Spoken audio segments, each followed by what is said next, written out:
श्रीमद संस्कृति संवर्धक आचार्य विद्यासागर जी महाराज की, परम पूज्य प्रमाणिक संत महामनामुनिराज प्रमासागर जी महाराज की, परम पूज्य अरह सागर जी महाराज की, अहिंसामयी जैन धर्म की।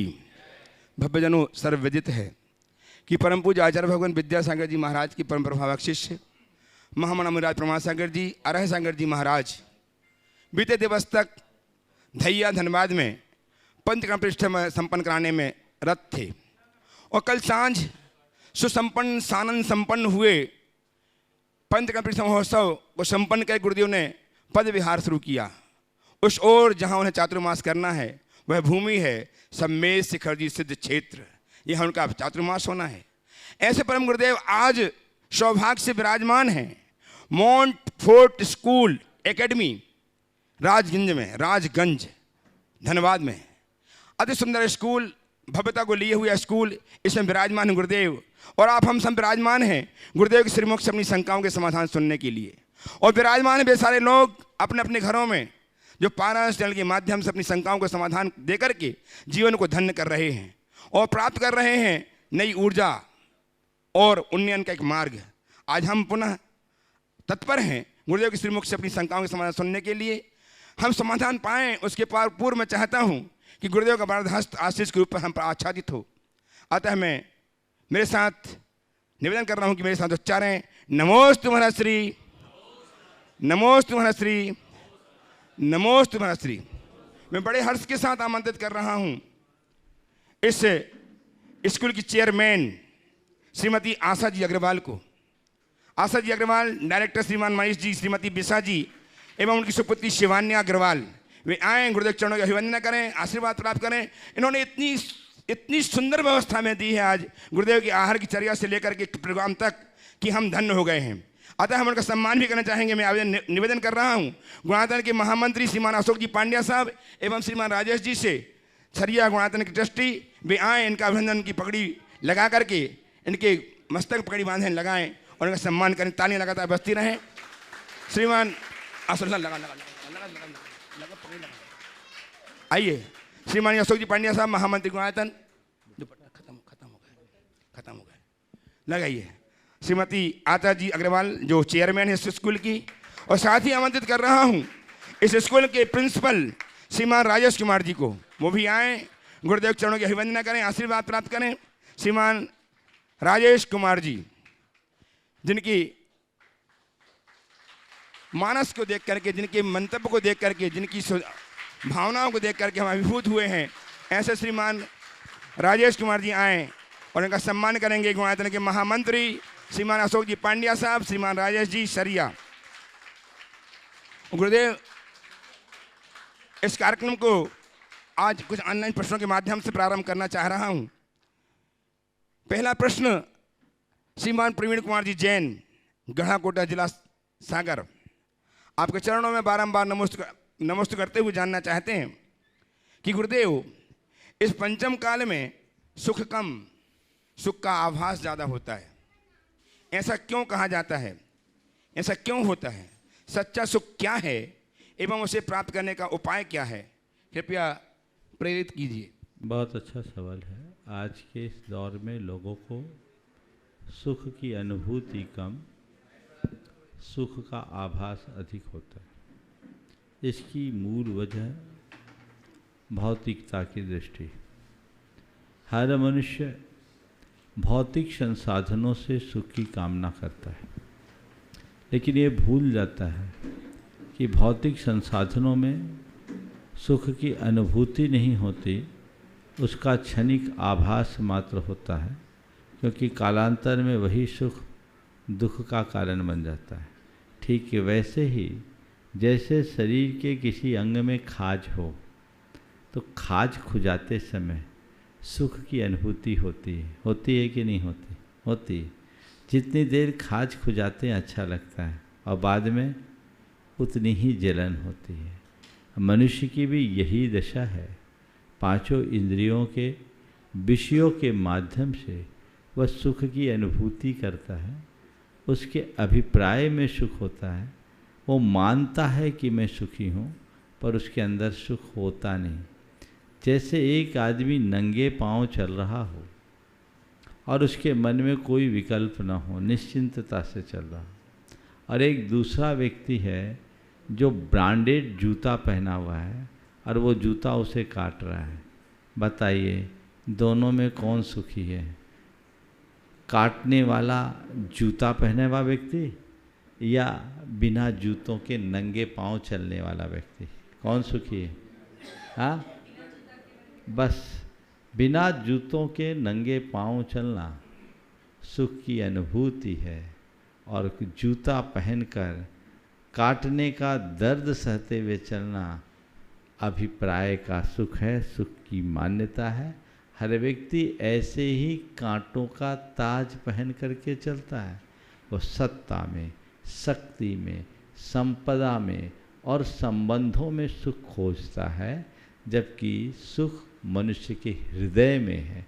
जब तक व्यक्ति की दृष्टि अध्यात्म से नहीं जुड़ेगी तब तक वो सुखी नहीं हो सकता। तो अपने आप को सुखी बनाने के लिए हमें आध्यात्मिक दृष्टि विकसित करने की आवश्यकता है। गुरुदेव, आपके चरण चंचरी श्रीमान सुरभि सतीश जी जैन पाटन परिवार कटनी बारंबार नमोस्तु करते जानना चाहते हैं कि गुरुदेव, आज का युवा वर्ग व्यसन मुक्त कैसे हो, बेटियां फैशन मुक्त कैसे हों और माँ बाप टेंशन मुक्त कैसे हों? कृपया समाधान कीजिए। व्यसन, फैशन और टेंशन, इनसे मुक्त कैसे हों? कुछ मत करो, अपना इंटेंशन ठीक कर लो तो व्यसन भी चला जाएगा, फैशन भी ठीक हो जाएगा और टेंशन भी खत्म हो जाएगा। जब तक हम अपने अंदर का दृष्टिकोण नहीं बदलते तब तक अपने जीवन का पथ प्रशस्त नहीं किया जा सकता। गुरुदेव, कोटा राजस्थान से नीलिमा जैन अपनी व्यथा व्यक्त कर रही हैं और उपचार चाहती हैं उसका। वे कहती हैं, गुरुदेव मैं बहुत हिम्मत करके आपसे पूछ रही हूँ कि धर्म में मेरी रुचि है और न जाने किस पाप कर्म की वजह से मुझे 2 साल से, जब से कोरोना लगा है तब से मुझे खोटा भोजन मन में दिखाई देता है। क्या? खोटा भोजन, खोटा। हाँ, समझ गया। और उसे करने के विचार आते हैं। मैं उसे रोकने का खूब प्रयास करती हूँ पर रोक ही नहीं पाती। ऐसे गंदे विचार मेरे दिमाग में बार बार दिखाई देते हैं। उसके कारण मुझे बहुत दुख होता है। मैं बहुत रोती हूँ कि मेरे ऐसे विचार कैसे हो सकते हैं। क्या मैं नीचे गोत्र का बंधन हो गया है? अगर नहीं तो ऐसा क्या करूं कि ऐसे गंदे विचार मेरे दिमाग में ना हावी हों और ये विचार पूरी तरह समाप्त हो जाएं? गुरुदेव, देखिए, मुझे ये एक प्रकार की मानसिक दुर्बलता है, विकृति है, और ऐसा कई लोगों के साथ होता है। मेरी पहली सलाह है, इस तरह के विचार आते हैं तो आने दीजिए, आप उसकी परवाह मत कीजिए। विचार करना और विचार आना, इसमें बड़ा अंतर है। ये अबुद्धिपूर्वक आने वाले विचार हैं, इनको लेकर आप बिल्कुल चिंतित ना हों। कई लोग इसके कारण डिप्रेशन के भी शिकार हो जाते हैं और ये एक प्रकार का बायोपोरल डिसऑर्डर होता है। कई तरह के लोग, कई लोग ऐसे हैं जिनको भगवान के सामने गंदे गंदे विचार आते हैं। तो ऐसे लोगों को चाहिए कि नियमित भावना योग करें। थोड़े दिनों में आप इससे मुक्त हो जाएंगे। और यदि आप एक दूसरा प्रयोग साथ साथ करें नमोकार मंत्र के लेखन का, तो ये तय मान करके चलिए बहुत जल्दी इस दुर्बलता से बाहर आ जाएं। अगर विचार आते तो आने दीजिए। जब तक आप अपने इन विचारों को नोटिस करते रहेंगे, ये विचार आप पर उतने ही हावी होंगे। और जब आप इन विचारों को अनदेखा करोगे, नज़रअंदाज करोगे, तो ये विचार धीरे धीरे दूर हो जाएंगे। तो इसलिए अब इस पर बिल्कुल नहीं सोचना। ये सोचो कि ठीक है, ये एक विकृति है, आ रही है, जा रही। बस मन में इतना संकल्प लो कि कितने भी विचार आए हमें उसे क्रियान्वित नहीं करना। अगर ऐसा संकल्प होगा तो रास्ता प्रशस्त हो जाएगा। गुरुदेव, श्रीमान राजकुमार जी ममता जी जैन मंडला मध्य प्रदेश ट्रस्टी गुणायतन, आपके चरणों में बारंबार नमोस्तु करते जानना चाहते हैं कि गुरुदेव, पुत्र या आदि की प्राप्ति होने पर, उनके जन्म होने पर बधाई देने के लिए घर में छक्के आते हैं और 51,000 रुपये मांगते हैं। नहीं देने पर बद्दुआ देते हैं और कल फिर आएंगे ऐसी धमकी देते हैं। क्या गुरुदेव इनकी बद्दुआ लगती है? और यदि लगती है तो इनसे बचने का उपाय क्या है? देखिए, दुआ और बद्दुआ का सवाल अलग है। ये वर्ग समाज का उपेक्षित और तिरस्कृत वर्ग के रूप में जाना जाता था। शायद इसीलिए हमारी समाज में इन लोगों के लिए एक व्यवस्था बना दी गई, इनकी एक समाज बन गई और इनके भरण पोषण के निमित्त एक ऐसी रीतियां बना दी गई कि वे आए और आए ऐसे मांगलिक प्रसंगों में, विवाह है, संतान उत्पत्ति है, तो ये लोगों को कुछ दे दें जिससे इनका भरण पोषण हो। भरण पोषण देना एक प्रकार की मानवीय सहायता है, वो बुरी नहीं है, लेकिन आजकल जो इस तरह की प्रवृत्तियां बढ़ गई है ये बहुत अच्छी नहीं है। चाहे जैसे रुपये ऐंठना, और मैंने सुना ये लोग सब करोड़पति होते हैं, इनके पास बहुत पैसा होता है, क्योंकि आना ही आना है, जाना तो कहीं है ही नहीं। तो ये चीज़ें हैं। हाँ, सब जगह मिल जाते हैं और आजकल जो नहीं होते वो भी बन जाते हैं, तो ये भी चीज़ें हैं। तो ये भी उदाहरण देखने को मिला है। तो मेरा आप सबसे कहना है, ऐसे लोगों के दबाव में नहीं आना, उनसे साफ साफ शब्दों में कह दे, आप हमारे घर आए हैं, हमारे परंपरानुरूप आप आते रहें, हम आपका स्वागत करते हैं, पर जो हमारी इच्छा है हम वही देंगे। आप हमें दुआ दो या बद्दुआ, हमें उनसे कोई गुरेज नहीं है, पर हमारी इच्छा के अनुरूप आप लेंगे तो ही हम देंगे, नहीं तो नहीं।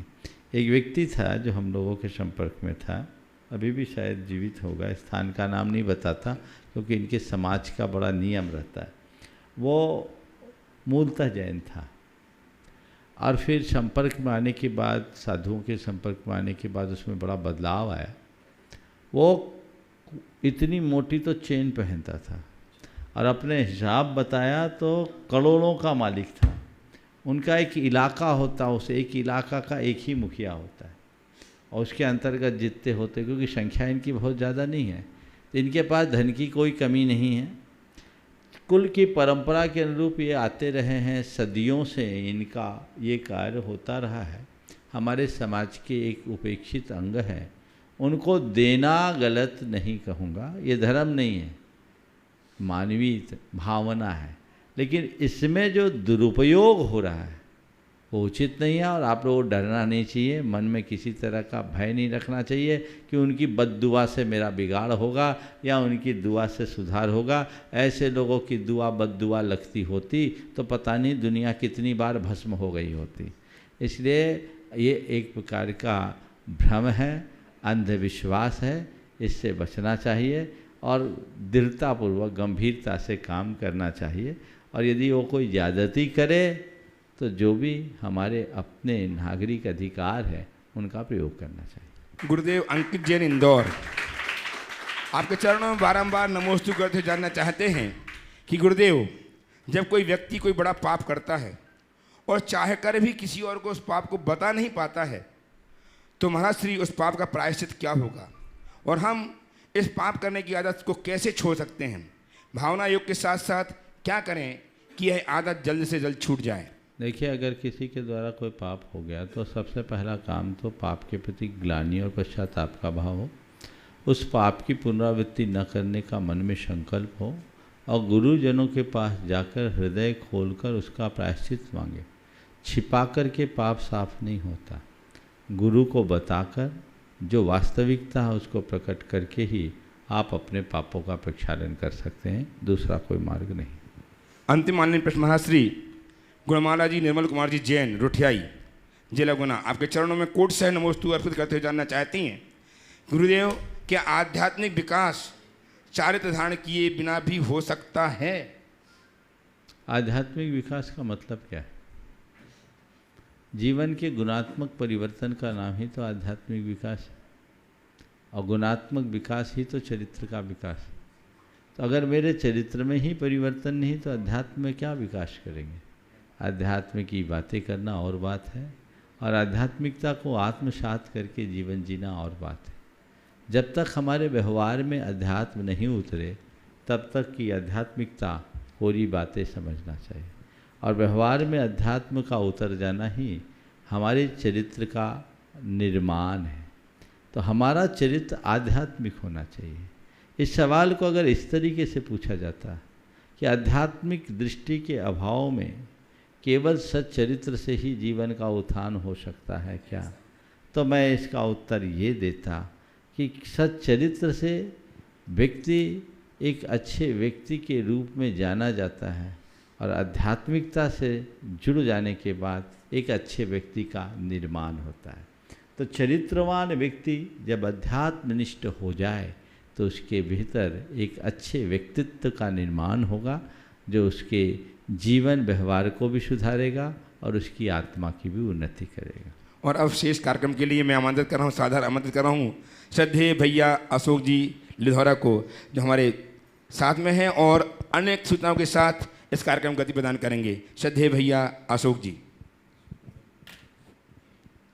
आइएगा बंधुओं, ऑनलाइन प्रश्नों के बाद यहाँ पर जो लोग उपस्थित हैं वे अपने महाराज श्री के श्री चरणों में यहाँ से अपने स्थान से खड़े होकर के अपने प्रश्न रख सकेंगे। आज सौभाग्य है मॉन्टफोर्ट एकेडमी राजगंज धनबाद के इस स्कूल का कि महाराज श्री के चरण आज यहाँ पर पड़े हुए हैं और ये सब आप सभी अपनी आँखों से देख रहे हैं। पारस चैनल, जिनवाणी चैनल, आदिनाथ चैनल और प्रामाणिक ऐप के माध्यम से देश और दुनिया में इस कार्यक्रम को लाइव देख रहे सभी भव्यात्माओं के लिए एक बार पुनः हम सूचित कर देना चाहते हैं कि इस वर्ष का पावन वर्षायोग महाराज श्री का सम्मेद शिखर तीर्थराज की पावन धरा पर संपन्न होगा और 17 जुलाई रविवार को दोपहर में वर्षायोग मंगल कलश स्थापना का मांगलिक कार्यक्रम रखा गया है। आप सपरिवार पधारें और अपने आने की पूर्व सूचना आप गुणायतन कार्यालय में अवश्य दें ताकि आपकी समुचित व्यवस्थाएं हो सकें। अगर किन्हीं कारणों से आप नहीं पहुंच पा रहे हैं तो आप अपने परिवार की ओर से एक मंगल कलश स्थापित करने का सौभाग्य प्राप्त कर सकते हैं। उसके लिए भी आप गुणायतन कार्यालय में संपर्क करें। जैसे कि हम सभी को मालूम है, धनबाद पंचकल्याण के बाद महाराज श्री का मंगल विहार सम्मेद शिखर तीर्थराज की ओर चल रहा है और आज मॉन्टफोर्ट एकेडमी स्कूल में आहारचर्या हुई और यहाँ से ही शंका समाधान का यह कार्यक्रम चल रहा है। यहाँ से महाराज श्री रात्रि विश्राम थोड़ा चल कर के करेंगे और कल 27 जून को दोपहर में महाराज श्री का सम्मेद शिखर जी में मंगल प्रवेश होगा। दोपहर 3 बजे मंगल प्रवेश होगा और कल का दिवस बहुत विशेष दिवस है। कल महाराज श्री का 55वां अवतरण दिवस है, जन्म दिवस है, तो बहुत ही पावन पूत दिवस है।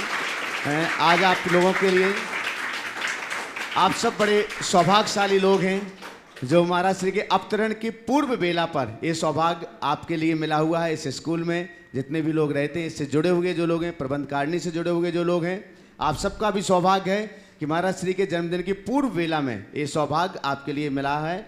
तो जो भी लोग इस कार्यक्रम को देश और दुनिया में लाइव देख रहे हैं, सुन रहे हैं, उन सबसे अनुरोध है कि कल आप दोपहर को 3 बजे अवश्य ही पधारें, वहाँ पहुँच जाएं ताकि महाराज श्री के मंगल प्रवेश में आप सम्मिलित हो सकें और महाराज श्री के अवतरण दिवस पर आप उनके चरणों में नमन कर सकें। आइएगा, यहाँ के जो डायरेक्टर हैं, प्रिंसिपल हैं श्री राजेश कुमार जी, हालांकि एक प्रश्न की पूरा सूची आई हुई है 4। मैं चाहूँगा कि हम यहाँ से पढ़ करके नहीं बोलें, उनको मैं स्वयं आमंत्रित करता हूँ। आप लोगों की सभी बच्चे और सभी लोग जोरदार करतल ध्वनि से मैं आमंत्रित कर रहा हूँ आपके प्रिंसिपल श्री राजेश कुमार जी के लिए कि भी पधारें और आपके जो प्रश्न हैं आप स्वयं महाराज श्री के चरणों में निवेदित करें।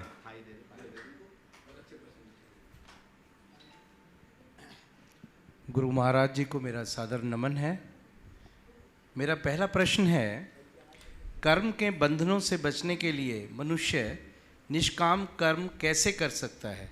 निष्काम कर्म करने की क्या विधि है? बहुत अच्छा सवाल है। कर्म बंधन से बचने के लिए निष्काम कर्म कैसे किया जाए? अपने अंदर कर्ता बुद्धि न रखें।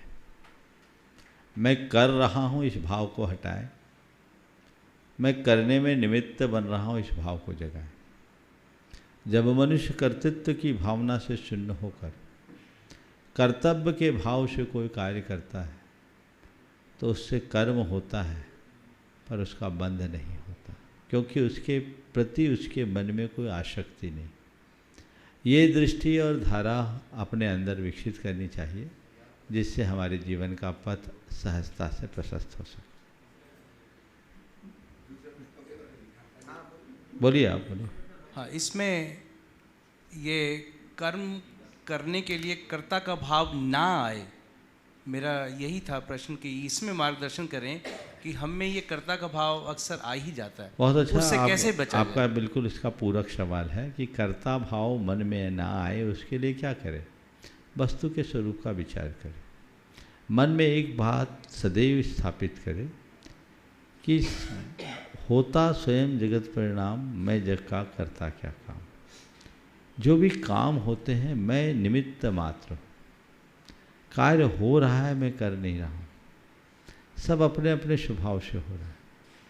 अभी आप सवाल कर रहे हैं, मेरे द्वारा उत्तर दिया जा रहा है, ऐसा देखने में आ रहा है, पर सच्चे अर्थों में देखा जाए तो न तो आप सवाल के करता हो और न ही मैं उत्तरदाता हूँ।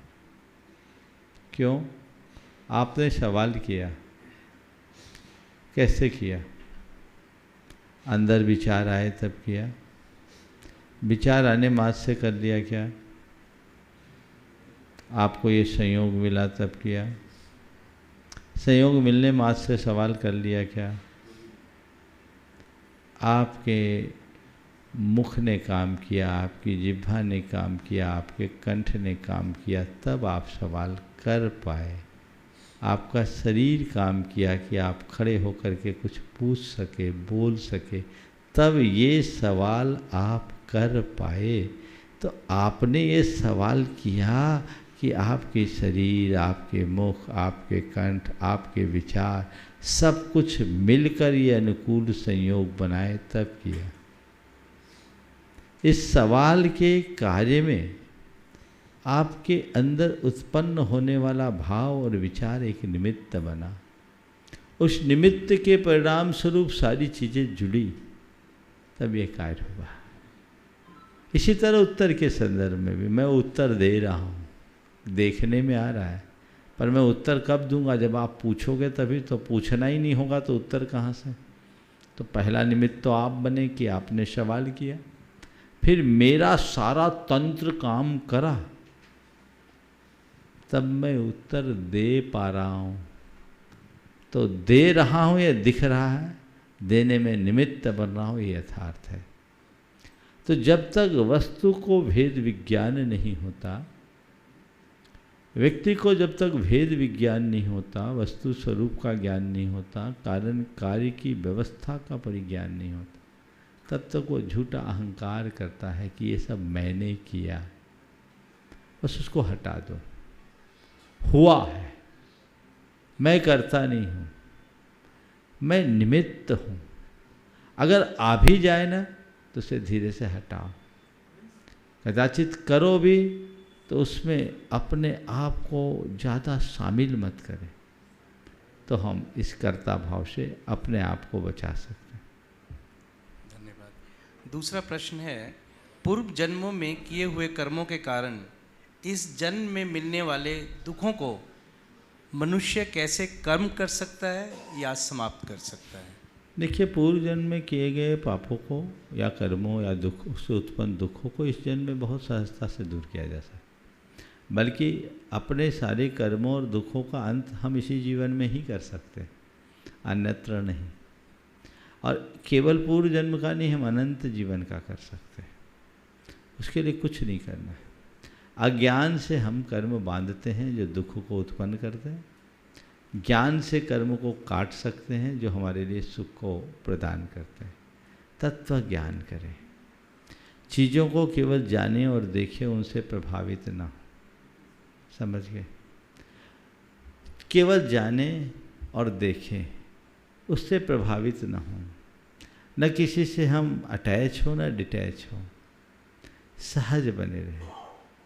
अगर ये दृष्टि हमारे अंदर विकसित होती है तो हम कर्म को काटने में समर्थ बन सकते हैं और अनंत जन्मों का कर्म एक क्षण में नष्ट करके परम धाम को प्राप्त कर सकते हैं। यही वास्तविक साधना है और इसका ही नाम आध्यात्मिकता है।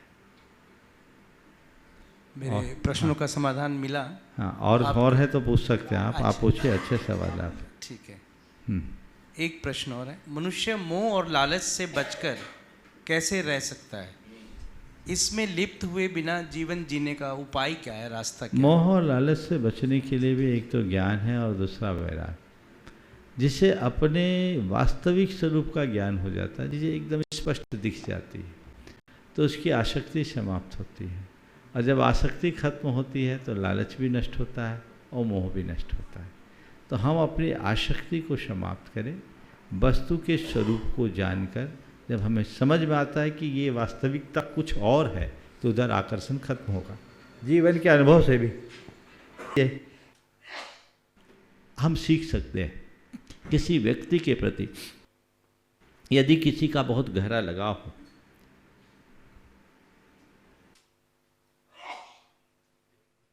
और किसी कारणवश वो वास्तविकता का पता न हो, और अचानक किसी कारणवश उसकी वास्तविकता का पता लग जाता है, तो जो व्यक्ति कल तक आँखों को तारा बना हुआ था, अब उसका नाम लेने की भी इच्छा मन में नहीं होती। एक वितृष्णा का भाव मन में जगता है, अरे बेकार है, अब मुझे नहीं देख रहा।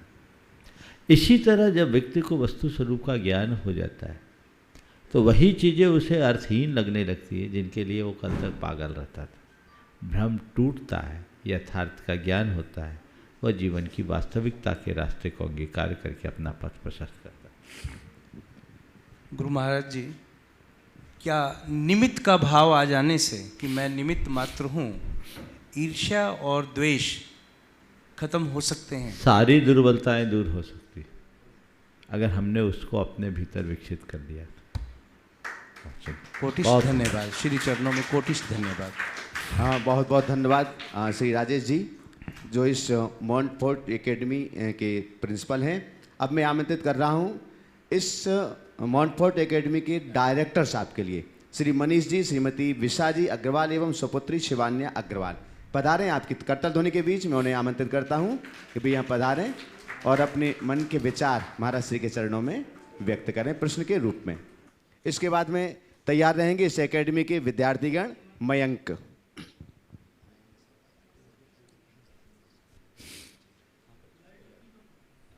गुरु महाराज जी के चरणों में, गुरु महाराज जी के चरणों में कोटि कोटि प्रणाम। मेरा सवाल ये है कि हम अपने गुस्से को काबू में कैसे लेकर के आए? देखिए, गुस्से को काबू करने का कई उपाय। एक तो मैं आपके जीवन के अनुभव की बात करता हूँ। अगर किसी भी व्यक्ति को गुस्सा आता है, हर जगह गुस्सा आता है क्या? कहाँ गुस्सा आता है? जब परेशानियाँ ज़्यादा होती हैं। नहीं, जब परेशानियाँ ज़्यादा होती है तब नहीं। अभी इस वक्त आपसे कोई कुछ बोल देगा, कोई गुस्सा आएगा आपको? नहीं। क्यों? शांति दिमाग से बैठा हूँ अभी। नहीं, आपको गुस्सा इसलिए नहीं आएगा, महाराज जी सामने है, मेरे सामने कैमरा है, लाइव प्रोग्राम है, लोग देखेंगे, क्या होगा? आपका गुस्सा ठंडा होगा, होगा कि नहीं होगा? बोलो। बिल्कुल होगा। ये क्या है? ये हमारा विवेक है। अगर किसी व्यक्ति को इसका विवेक नहीं तो यही गुस्सा कर सकता, हो सकता मुझ पर भी गुस्सा कर दे, वो बौखला जाएगा। लेकिन जिसका विवेक जागृत है वो गुस्सा नहीं करता। अपने जीवन के जिन प्रसंगों में आप किसी अधिकारी से मिलने के लिए गए, मान लीजिए आपके विद्यालय का ही कोई काम है, अधिकारी ने आपको फटकार दिया, गुस्सा आएगा? नहीं, बिल्कुल नहीं। क्यों? काम करवाना है। बस इतना ही बोलता हूँ, जब आपको ये विवेक रहता है कि काम कराना है तो आपका गुस्सा शांत हो जाता है। एक विवेक दिमाग में रख लो, संबंध बना के रखना है, गुस्सा शांत हो जाएगा। जहाँ विवेक होता है वहाँ गुस्सा शांत हो जाता है। हम विवेक खो देते हैं तो हमारे भीतर क्रोध का आवेग आता है। तो हर पल विवेक जागृत रखें, और उस विवेक को जागृत बनाए रखने के लिए हमें अपने सबकॉन्शियस में कुछ बातें फीड करने की ज़रूरत है। क्योंकि अनचाहे में गुस्सा आता, जहाँ मौका मिलता है वहाँ गुस्सा आ जाएगा। पत्नी पर गुस्सा आप कर लोगे, बच्चों पर गुस्सा कर लोगे, वो नीचे की तरफ बड़े आराम से जाता है, तो वहाँ गुस्सा कर लोगे क्योंकि वो सॉफ्ट टारगेट है। उनके साथ कर सकते हैं, लेकिन बड़े पर नहीं, बल्कि बड़ों की भड़ास इधर निकलती। ये केवल आप नहीं, सबके साथ ऐसा है। जो भारी हो कमज़ोर पर गुस्सा निकालता है, तो ये अनचाहे भी हो जाता है।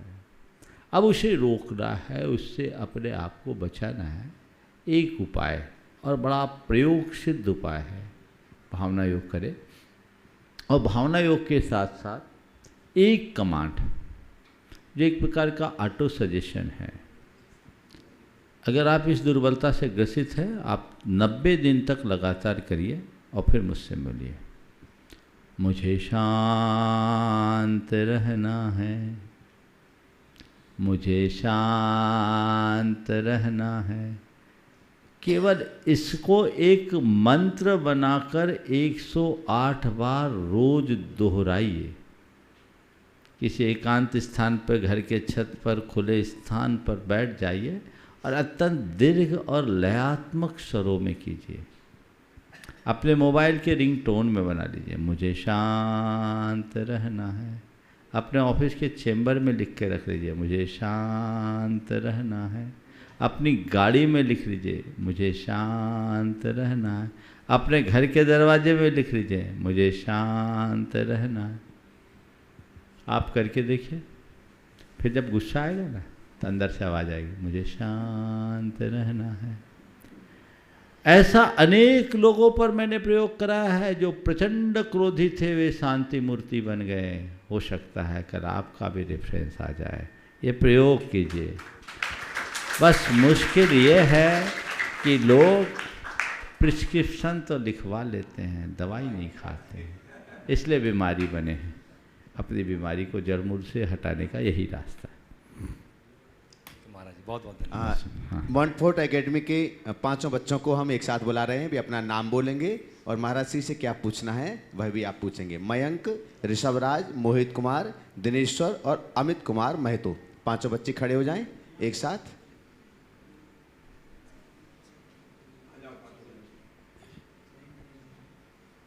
अपना नाम बोलेंगे और नाम के साथ में महाराज श्री से प्रश्न करेंगे।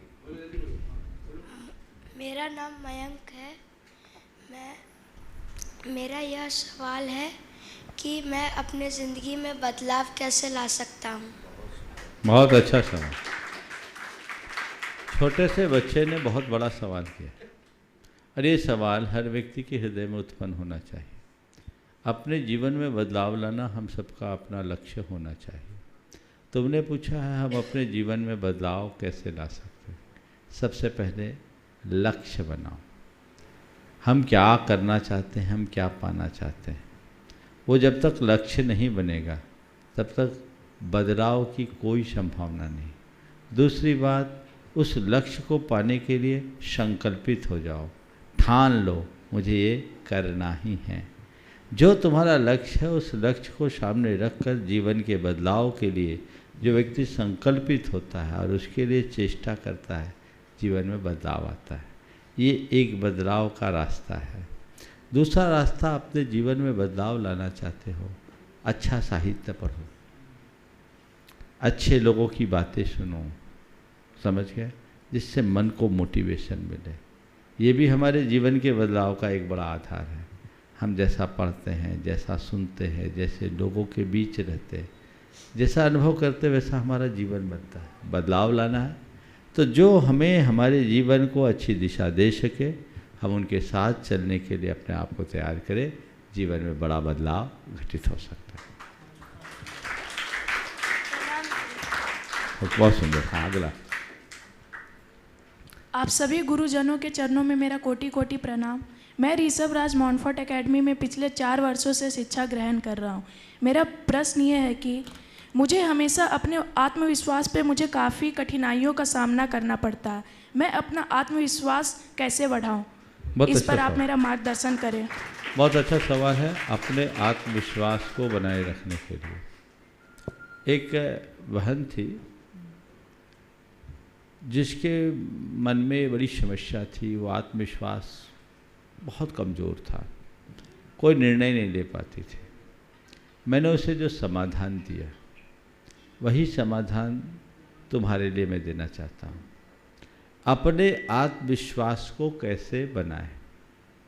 पहली बात, ऐसे महापुरुषों के जीवन चरित्र को पढ़ो जिन्होंने आत्मविश्वास के बलबूते अपने जीवन को ऊंचाइयों तक पहुंचाया है, पहली बात। दूसरी बात, ऐसे लोगों से दूरी बना के रखो जो तुम्हारे आत्मविश्वास को कमज़ोर करते हैं। तीसरी बात, अपने हृदय में किसी उच्च आदर्श को बिठा दो, और जब तुम्हारा मन डगमगाने लगे, निर्णय लेने में कुछ कमज़ोर महसूस होने लगे, आंख बंद करो, उनसे याद करो, प्रेरणा पाओ और निर्णय ले लो, और अपने द्वारा लिए गए निर्णयों के समीक्षा करो। तुम पाओगे कि 10 निर्णय में से मेरे 6-8 निर्णय सही हैं। तो इससे धीरे धीरे तुम्हारे निर्णय लेने की क्षमता विकसित होगी, तुम्हारा आत्मविश्वास प्रबल होगा और जीवन का रास्ता प्रशस्त हो सकेगा। धन्यवाद गुरुजी, आपने मेरा मार्गदर्शन किया। धन्यवाद। बहुत सुंदर। आप सभी गुरुजनों के चरणों में मेरा कोटि कोटि प्रणाम। मैं मोहित कुमार पिछले कई सालों से मॉनफोर्ट एकेडमी में पढ़ाई कर रहा हूँ।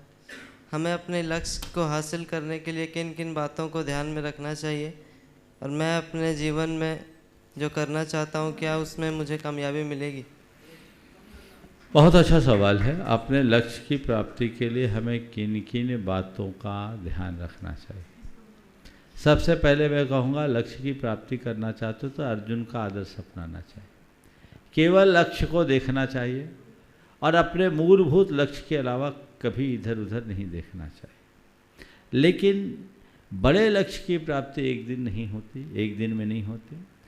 तो उस लक्ष्य की प्राप्ति के लिए हमें अपने मन में धैर्य रखना चाहिए, सोच को सकारात्मक बनाना चाहिए, आत्मविश्वास से भरे रहना चाहिए और कठोर परिश्रम करना चाहिए। समझ गए? मन में धैर्य हो, सोच सकारात्मक हो, आत्मविश्वास हो और कठोर परिश्रम, तो कोई ऐसा लक्ष्य नहीं है जिसे पूरा नहीं किया जा सके। हर व्यक्ति कामयाबी के शिखर पर पहुंच सकता है। और अपने आत्मविश्वास को मजबूत बनाए रखने के लिए अपने बड़े लक्ष्यों को छोटे छोटे लक्ष्यों के साथ तोड़ दो, टुकड़ों में बांट दो। तो उससे क्या होगा? मन में धीरज होगा। जैसे मान लीजिए कोई पहाड़ चढ़ना हो, कभी पारसनाथ गए? नहीं गए? पहाड़ चढ़ना हो, मान लो कोई एक पहाड़ चढ़ना हो, तो अब पारसनाथ पहाड़ 9 किलोमीटर की चढ़ाई चढ़नी होती है, टोटल 27 किलोमीटर है। एक साथ किसी व्यक्ति को बोलो 9 किलोमीटर चढ़ना है, तकलीफ होगा। तो उसे क्या करें? पहले हमें जाना है तो उसका हम एक पार्ट पूरा किए जो 3 किलोमीटर पर जाता है। पहले हम वहाँ तक पहुँचे, वहाँ पहुँच के चलो चलना तो अल्टीमेट हमारा गोल है पूरे हाइट पे जाने का, पर पहले हम यहाँ तक जाएंगे। वहाँ तक पहुँच गए, अब सेकेंड हमने टारगेट बनाया यहाँ तक जाएंगे। वहाँ पहुँच गए, फिर तीसरा टारगेट बनाया हमें यहाँ करना है। मैं दूसरा उदाहरण देता हूँ। मान लो तुम्हारी इच्छा IAS बनने की, शायद ऐसी इच्छा है? हाँ? नहीं गुरुजी। क्या है, क्या इच्छा है तुम्हारी? क्रिकेटर बनने की। क्रिकेटर बनने की इच्छा है। तो क्रिकेटर बनने की इच्छा अच्छी बात है। ये बहुत कठिन इच्छा है, क्योंकि क्रिकेट की दुनिया में बहुत ऊपर तक जाना सबके बस की बात नहीं है। लेकिन जो भी जाते हैं अपने ही बीच से जाते हैं। हो सकता है तुम भी चले जाओ, पर एक दिन तुम सोचो कि मैं ऐसा क्रिकेटर बनूं कि सचिन तेंदुलकर बन जाऊं। संभव है क्या? नहीं गुरुजी। सचिन तेंदुलकर सीधे एक दिन में बनना संभव नहीं, पर सचिन तेंदुलकर भी कभी तुम्हारे ही बीच से गया है। तो उसके लिए क्या करें? ठीक है, मुझे जब क्रिकेटर बनना है तो एक ही लक्ष्य रखना है कि मुझे क्रिकेट की दुनिया में आगे जाना है। और क्रिकेट की दुनिया में आगे जाना है तो पहले मुझे अपने डिस्ट्रिक्ट को क्वालिफाई करना है, फिर स्टेट को क्वालिफाई करना है, फिर आगे बढ़ना है। स्टेप बाय स्टेप चलोगे तो बड़े लक्ष्य को प्राप्त कर सकोगे। और इसे भूल कर केवल कल्पना की उड़ान भरोगे तो कुछ नहीं कर पाओगे। ठीक है? धन्यवाद गुरुजी, आपने मेरा मार्गदर्शन। आप सभी गुरुजनों के चरणों में मेरा कोटि कोटि प्रणाम। मैं मॉनफोर्ट एकेडमी छात्रावास में रहता हूँ। मेरा नाम दिनेश्वर है। मेरे जीवन की एक शब्द है डर, जो मुझे हमेशा मेरे सपनों में पूरा करने के लिए रोकती है। मैं इस शब्द को कैसे अपने जीवन से दूर हटा सकूं, कृपया इस। बहुत अच्छा सवाल है, डर से अपने आप को कैसे बचाएं। देखिए, डर की बीमारी तो हर किसी के मन में है, खासकर फेलियर फियर तो बहुत ज़्यादा है, और कई तरह के डर, कई तरह की वास्तविक, कई तरह की काल्पनिक डर लोगों के मन में बना रहता है और जिससे लोग अंदर से टूट जाते हैं। पर डर से बचना है तो उसके लिए 4 उपाय बताता हूँ। सबसे पहले आत्मविश्वास के धनी बनो। आत्मविश्वास के धनी बनने के 2 संदर्भ में समझो। एक तो अपने कॉन्फिडेंस को बिल्टअप करो और ये सोचो कि मैं कुछ भी हो, कैसी भी परिस्थिति है, उससे पार कर सकता हूँ। समझ गए? ये अपने मन में जगाओ। और दूसरा, अपनी आत्मा का विश्वास करो, भरोसा करो। डर अपने आप दूर भागेगा।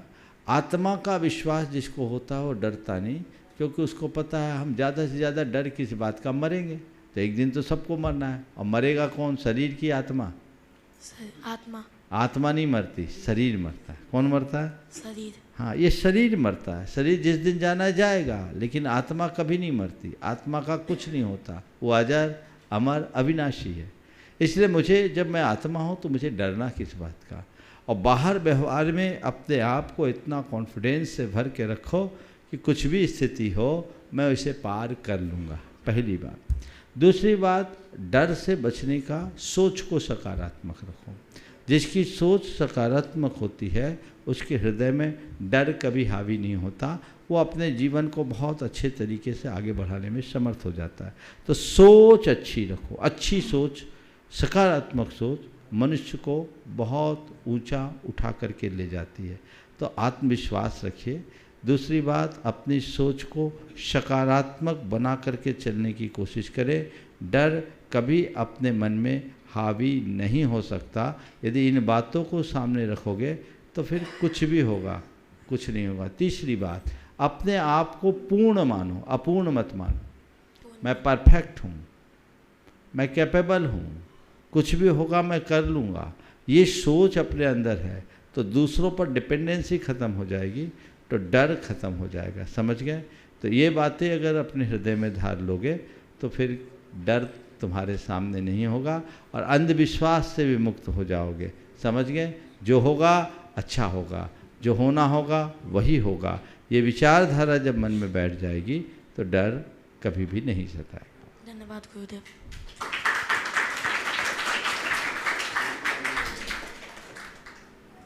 आप सभी गुरुजनों के चरणों में मेरा कोटि कोटि प्रणाम। मैं अमित कुमार, मैं पिछले 8 साल से मॉन्फोर्ट एकेडमी में पढ़ाई कर रहा हूँ और मेरा प्रश्न यह है कि ऐसी कौन सी महत्वपूर्ण बातें हैं जो हमें अपनी ज़िंदगी में सीखनी चाहिए। बहुत अच्छा सवाल किया इस बच्चे ने। ऐसी कौन सी महत्वपूर्ण बातें हैं जो हमें अपनी ज़िंदगी में सीखनी चाहिए। बहुत अच्छी बात है। सबसे पहली बात कि इंसानियत को कभी मत खोना। हम कुछ भी बने, पढ़ लिख करके डॉक्टर बने, इंजीनियर बने, चार्टर्ड अकाउंटेंट बने, आईएएस बने, आईआईटीएन बने, कुछ बने, बाद में सबसे पहले एक इंसान बने। मनुष्य को पहली बात ये सोचनी। इंसानियत को जो व्यक्ति आत्मसात करके चलता है वो इस धरती का आभूषण बनता है। समझ गए? तो पहली बात जीवन में जिसकी सबसे बड़ी ज़रूरत है वह इंसानियत। एक अच्छा इंसान मुझे बनना है, इसे अपने गांठ में बांध के रखो। अच्छा इंसान बनने के लिए व्यक्ति को अपनी आदतों पर ध्यान रखने की ज़रूरत है। यदि हमने अपने आदतों को ठीक तरीके से ध्यान में नहीं रखा और खोटी आदतों के शिकार बन गए तो हमारी उन्नति वहीं रुक जाएगी। तो हमें हमेशा अपने आदतों पर नियंत्रण रखना चाहिए। आदतों पर नियंत्रण रखने के लिए हमें अपनी संगति का ध्यान रखना चाहिए। अच्छे लोगों की संगति रखेंगे तो हम खोटी आदतों से बच सकेंगे और अपने जीवन को अच्छा बना सकेंगे। समझ गए? तो संगति को हमेशा ध्यान में रख के चलो और सदैव एक बात को ध्यान रखो कि चरित्र ही मेरे जीवन का सबसे कीमती धन है। Health is gone, something is gone, wealth is gone, something is nothing is gone, health is gone, something is gone और character is gone, everything is gone. तो हमारे लिए अपने चरित्र को संभाल कर रखना है, उसे कहीं से खंडित नहीं होने देना। ठीक है? बहुत सुंदर। आगे आमंत्रित हैं हाँ, बहुत सुंदर। श्री मनोज जी जैन, मटकुरिया धनबाद से हैं, ट्रस्टी गुड़ायतन। और इसके बाद में तैयार रहेंगे श्री राजेश जी जैन, अतिशय जैन पुत्र, साथ में सरिया से, ट्रस्टी गुड़ायतन। महाराज जी के चरणों में बारंबार नमोस्तु नमोस्तु नमोस्तु। एक विचार है मन में कि महाराज ये वास्तु क्या है, वास्तु शास्त्र क्या वो हमारे कर्म और हमारी मेहनत से ऊपर है? एक आजकल बाजार में बहुत चल रहा है ये वास्तु शास्त्र, ये गलत, वो तोड़ो, ये जोड़ो, तो देखो थोड़ा मार्गदर्शन चाहिए इस बात। एक लाइन में कहूँगा, वास्तु को मानो, वास्तु का हुआ मत मानो। समझ गए? वास्तु है पर वास्तु ही सब कुछ नहीं, वास्तु के साथ साथ कर्म भी है। वास्तु एक निमित्त है। हमारे जीवन में जो कुछ भी होता है कर्म के फलानुरूप होता है, और कर्म अपना फल द्रव्य छेद काल भाव के अनुसार देता है। तो द्रव्य छेद काल भाव को चारों को अगर हम 25-25% भी देते तो उसमें छेद का तो 25% रोल है, बाकी द्रव्य काल भाव भी तो जाएगा, उसको भी हम देखें। इसलिए इन बातों को लेकर के बहुत ज़्यादा नहीं उलझना चाहिए। मेरे संपर्क में एक बहुत बड़े वास्तुविद थे, मिस्टर आर पच्चीकर। वो ऐसे वास्तुविद कि आपके घर के देहरी में पैर रखे और बता दे आपके ऊपर कितना केस चल रहा है। तो उनके एक मित्र थे, वो हम लोग पास आते रहते थे। तो उनके मित्र ने कहा, महाराज जी ये सारी दुनिया का वास्तु सुधारते हैं, अपने घर का वास्तु नहीं सुधार पाए। ऊंची पूरी कदकाठी एक्स्ट्रा ऑर्डिनरी पर्सनालिटी थी। उन्होंने इशारा करके कहा, महाराज इसको मानते हो? ऐसे इशारा करके, महाराज इसको मानते हैं? वो तो मूल है। बोले महाराज इसके आगे कोई वास्तु नहीं। उनकी 2 बेटियां थी, 6 फीट 4 इंच 6 फीट 5 इंच, दोनों का विवाह नहीं हो पाया उस समय तक। ये काफ़ी पुरानी बात हो गई। उनके दोनों बेटों का भी हाल ऐसा ही था।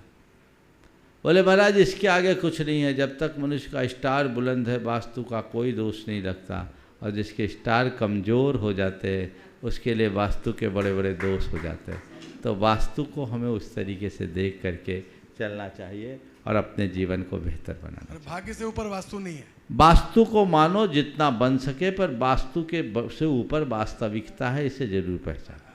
श्री राजेश जी जैन, अतिशय जैन, सरिया से, ट्रस्टी गुड़ायतन। आगे तैयार रहेंगे श्री अशोक जी पांड्या, गिरिडीह से हैं, गुड़ायतन के महामंत्री। दोनों महाराज जी को मेरे और मेरे परिवार की तरफ से नमोस्तु। कितने अजीब लोग हैं, बात पकड़कर इंसान को छोड़ जाते हैं। ऐसा क्यों होता है महाराज जी, मार्गदर्शन। जो मुख हो जाता है वो पकड़ जाता है, जो गौन होता है वो छूट जाता है। जब बातें मुख हो जाएगी तो इंसान छूट जाएगा, और इंसान मुख होगा तो बातें छूट जाएगी। मैं आपसे केवल यही कहता हूँ, इंसान को प्रमुखता दें, बातें हमेशा छूट जाएगी, और बातें छूटने का अभ्यास बन गया, जीवन अपने आप निखर जाएगा। सर्वप्रथम मैं श्रीमान मनीष जी अग्रवाल को बहुत बहुत हमारे गुणायतन संस्थान और श्री सेवायतन संस्थान की तरफ से बहुत बहुत साधुवाद और धन्यवाद करता हूँ। निश्चित ही उनके दादाजी माननीय श्री मोहनलाल जी अग्रवाल जो अब इस दुनिया में नहीं रहे, और उनके पिता श्री माननीय स्वर्गीय श्री पवन जी अग्रवाल उन हमारे बीच में आज नहीं हैं। उनकी माता श्री आज हमारे बीच में आई हैं। बहुत बहुत आपके पुत्र के लिए जितनी प्रशंसा की जाए। मैं अभी जो बैठा था, मैंने बैठ करके सारे गणित लिए, गणित माने सारे स्टैटिस्टिक्स लिए। 2010 में आपने इस ज़मीन का टुकड़ा लिया, 2013 के अंदर आप इस शानदार स्कूल का निर्माण आपने करके इसको एक शानदार स्कूल के रूप में समाज के सामने प्रस्तुत किया, और सारी सुविधाओं के साथ छात्रावास, प्लेइंग ग्राउंड, ऑडिटोरियम और इतनी अच्छी व्यवस्था के साथ आपने किया। फिर मैंने एक अंतिम प्रश्न, हमारे बगल में राजेश जी सेठी बैठे थे, हमने इस मनीष जी अग्रवाल जो हैं इनकी उम्र क्या रहेगी जब स्कूल इन्होंने चालू किया? तो बोले जब उसकी इनकी उम्र थी उस समय मात्र 33-34 साल है, और वर्तमान में उसकी उम्र मुश्किल से 45 मेरे से छोटे हैं। ऐसे युवा समर्पित व्यक्ति के लिए मैं जितना कह सकूं मैं समझता हूं कि कम है। शिक्षा के क्षेत्र में आपका ये योगदान आने वाली पीढ़ी और हमारे बीच में जो बच्चे बैठे हुए हैं वो राष्ट्र के निर्माण के अंदर अपना बहुत बड़ा योगदान देने जा रहे हैं, जिसके कहीं न कहीं आप निमित्त हैं। आपने गुरुदेव के चरणों में एक रखा था, पर निमित्त क्या होता है? यही निमित्त होता है। आप निमित्त बन रहे हैं राष्ट्र निर्माण में, और निर्माण कौन करेंगे? ये हमारे ये बच्चे जो हमारे समक्ष बैठे हैं, जो आपके साथ बैठे हुए हैं। साथ ही मैं प्रिंसिपल साहब का भी आभार प्रकट करना चाहता हूँ हमारी संस्था की तरफ से, गुरुवर के चरणों में आकर के मैं, क्योंकि माननीय श्री राजेश जी बहुत ही समर्पित प्रिंसिपल दिखे मेरे को। उनके प्रश्न इतने सटीक थे कि मैं अपने आप को रोक नहीं पाता। बहुत सटीक प्रश्न उन्होंने पूछे, और निश्चित ही ऐसे प्रधानाध्यापक के कंधों पे जब ऐसी स्कूल दी गई है तो उनका भविष्य क्या होगा, मैं समझता हूँ कहने की आवश्यकता नहीं है। पुनः मैं पूरी अपनी संस्थान की तरफ से, अपने दिगंबर जैन समाज की तरफ से उनको बहुत बहुत साधुवाद देता हूं। और ये भी पता चला कि वो इस यूनिट के अलावा एक यूनिट और धनबाद में चलाते हैं। मैं उनकी अपनी शुभकामनाएं अपनी संस्था की तरफ से, गुरुवर की तरफ से मैं उनको शुभकामनाएं देते हैं कि देश के अन्य राज्यों में भी इस तरह की शिक्षण संस्थाएं वो चालू करें। और कहीं ना कहीं अगर हमारी योगदान की भी दरकार हो, सहभागिता की, तो हम कहीं पीछे नहीं रहेंगे। हमारी संस्था का एक लक्ष्य ये भी है कि शिक्षा के प्रचार और प्रसार के अंदर हम कैसे जुड़ पाएं। बस मैं एक छोटा सा प्रश्न गुरुवर के चरणों में रखना चाहता हूं, समय कम है लेकिन नहीं, मैं अपनी बातों को यही विराम देता हूं। एक दो मेरे पीछे और हैं प्रश्नकर्ता, उनको अवसर मिलना चाहिए। इन्हीं शब्दों के साथ मैं पुनः अपनी बात को विराम दे करके सभी उपस्थितों को मैं सादर जय दिनंद करता हूं। धन्यवाद। अशोक जी ने अभी बहुत ही आभार प्रकट भी किया। मैं एक बात आपके लिए यहाँ स्पष्ट कर दूं कि इस एकेडमी के जो प्रिंसिपल साहब हैं राजेश कुमार जी, वो महाराज श्री के शंका समाधान के सत्र को नियमित सुनते हैं। और आपके लिए बतला दें जो भी यहाँ पर हैं, अगर आप महाराज श्री के शंका समाधान सत्र को नियमित सुनना चाहते हैं तो आप पारस चैनल पर 6:20 से आप देख सकते हैं प्रतिदिन लाइव। श्री विजय कुमार जी अपने सभी साथियों के साथ पटना से, इसके बाद तैयार रहेंगे अर्चित अर्चना जी बेनाडा कोलकाता। गुरुवर के चरणों में 3 बार नमस्तु। जय जिनेन्द्र, जय जिनेन्द्र, जय जैन धर्म में जिनवानी का क्या महत्व गुरुवर? जैन धर्म में जिनवानी जैन धर्म का मूल है। अगर जिनवानी नहीं होते, जिनवानी का जैन धर्म में वही महत्व है जो हमारे शरीर में आँख का। आँखें नहीं हो तो दिखता नहीं, जिनवानी नहीं होती तो हमें मार्ग नहीं दिखता। तो जीवन का मार्ग बताने वाला अगर कोई है तो जिनवानी है। हमें उसकी पूरी उपासना करनी चाहिए, उसकी आराधना करनी चाहिए। अर्चित अर्चना जी बेनाडा कोलकाता ट्रस्टी गुणायतन। और आगे तैयार रहेंगे रीना संजय जी जैन गुणायतन मिहिजाम। नमस्ते महाराज जी ट्रैफिक सिग्नल के रूल्स जैसे गाड़ी को नियंत्रित करते हैं, वैसे ही हमारे जीवन में ट्रैफिक सिग्नल जैसा क्या होना चाहिए और कैसे होना चाहिए? गुरु के निर्देश को ट्रैफिक सिग्नल मानना चाहिए और जहाँ निर्देश देते गाड़ी रोक देना। मैं यहाँ पर आमंत्रित कर रहा हूँ महाराज श्री के श्री चरणों में नमन करने के लिए, मंगलाशीष लेने के लिए पवन जी सेठी कोलकाता से हमारे बीच हैं। गुणायतन के शिरोमणि संरक्षक हैं, सपरिवार पधारे। पवन जी सेठी कोलकाता से गुणायतन के शिरोमणि संरक्षक पूरे परिवार के साथ।